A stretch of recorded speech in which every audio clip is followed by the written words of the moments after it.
जय हिंद दोस्तों। आज हम लोग पॉलिटी का 14वां क्लास देखेंगे। आज का टॉपिक है भारत के महान्यायवादी। भारत के महान्यायवादी अनुच्छेद 76 के अंतर्गत आता है। अनुच्छेद 76 के अंतर्गत भारत में एक महान्यायवादी होगा।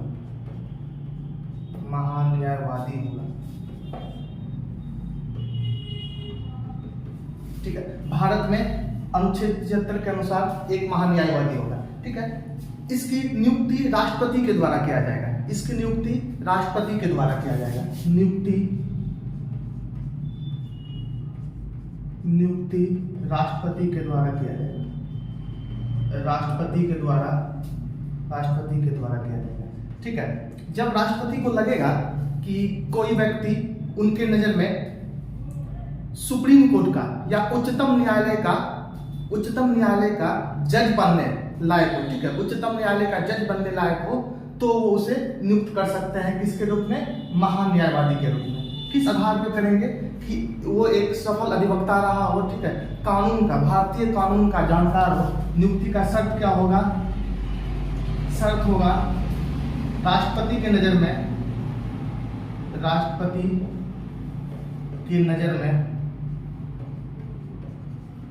कानून का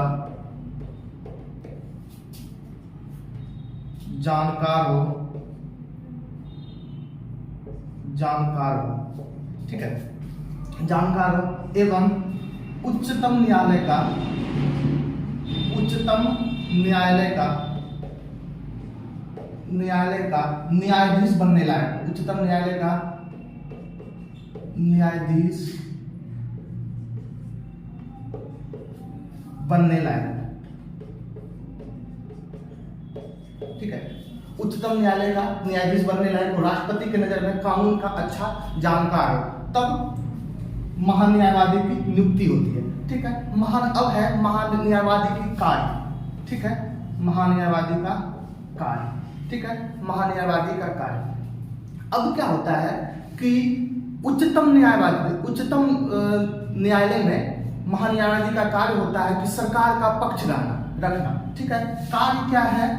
सरकार का पक्ष रखना।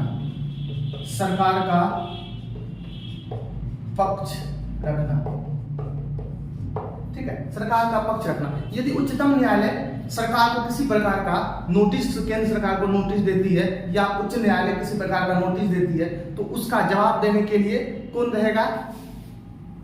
महान्यायवादी। ठीक है, महान्यायवादी का कार्य रहेगा। जैसे मान लेते हैं कि सरकार के उच्चतम न्यायालय के द्वारा सरकार को किसी प्रकार का नोटिस दिया गया कि आप कोविड में कितने लोग मरे, इसका जवाब दीजिए। ठीक है, कोविड के समय में आप मरे हुए व्यक्ति को कितना राशि देते हैं, इसका जवाब दीजिए। या ऑक्सीजन का कमी क्यों हुआ, इसका जवाब दीजिए। ये सरकार से पूछा जाता है, लेकिन सरकार की ओर से भारत सरकार की ओर से पक्ष रखने के लिए कौन आते हैं? भारत के महान्यायवादी। किस अनुच्छेद के तहत? अनुच्छेद 76 के तहत सरकार का पक्ष रखेगा।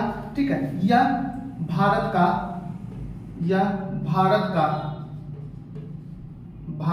प्रथम विधि अधिकारी होता है।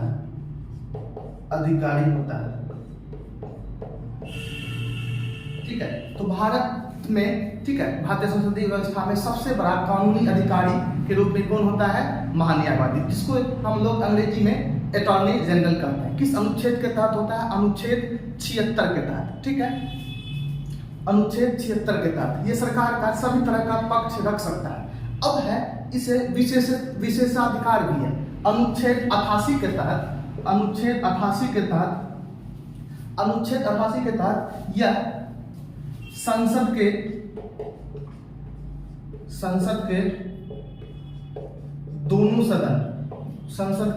दोनों सदन के बैठक में भाग ले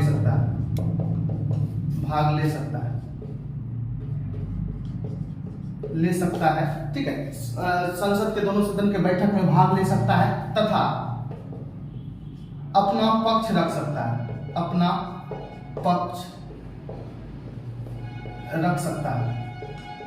अपना पक्ष रख सकता है। ध्यान रखेंगे, ये संसद के दोनों सदन में बैठ सकता है, अपना पक्ष रख सकता है, लेकिन अपना बहुमूल्य मत नहीं दे सकता। मत देने का अधिकार संसद में किसी भी कानून के पे मत देने का अधिकार सिर्फ भारत के संसद को है, या तो कहिए राज्यसभा या लोकसभा, कहीं भी इसे मत देने का अधिकार नहीं है। बस बैठ सकते हैं तथा बोल सकते हैं, अपना विचार रख सकते हैं, लेकिन मत नहीं दे सकते हैं। किस अनुच्छेद के तहत? अनुच्छेद 88 के तहत। ठीक है, अब है कि इन्हें संसद की तरह ही, ठीक है, संसद के तरह ही विशेषाधिकार दिया गया है। ठीक है, संसद के तरह ही विशेषाधिकार क्या है? अब है वेतन किस प्रकार दिया जाता है? वेतन भत्ता, वेतन संचित निधि से दिया जाता है। संचित निधि से, इनका वेतन संचित निधि से दिया जाता है। महान्यायवादी का वेतन संचित निधि से दिया जाता है। अब है कि ये महान्यायवादी भारत के किसी भी न्यायालय में, भारत के किसी भी न्यायालय में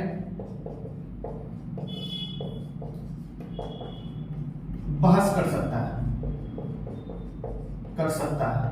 ठीक है, तो ये महान्यायवादी क्या है? देश में कहीं भी किसी भी न्यायालय में, या उच्चतम न्यायालय कहें, उच्च न्यायालय कहें, या जिला न्यायालय कहें, जिला एवं सब न्यायालय, कहीं भी जाके वो बैठ सकते हैं। ठीक है, जाके कहीं रोक टोक नहीं होगा। ठीक है, कहीं भी जा सकते हैं। तो अब हम लोग समझेंगे भारत के महान्यायवादी। ठीक है, इसमें क्या था? अनुच्छेद 76 के तहत भारत में एक महान्यायवादी होगा। ठीक है, अब था संत राष्ट्रपति की नजर में कानून का जानकार। तो अब बात आता है कि अभी वर्तमान में महान्यायवादी कौन है? तो वर्तमान में महान्यायवादी के वेणुगोपाल। ठीक है, के वेणुगोपाल है। ठीक है, अब इनका वेतन संचित निधि से दिया जाता है। किस अनुच्छेद के तहत? संसद के दोनों सदन में भाग ले सकते हैं। और है संसदों के तरह विशेषाधिकार है, गिरफ्तारी इत्यादि पर भी विशेषाधिकार दिया गया है संसद के तरह। ठीक है, अब हम लोग इसे, आप लोग एक बार स्क्रीनशॉट ले लेंगे। अब अगले क्लास में हम लोग संसद के बारे में देखेंगे, संसद के दोनों सदन, लोकसभा एवं राज्यसभा के बारे में। ठीक है, स्क्रीनशॉट ले लेंगे।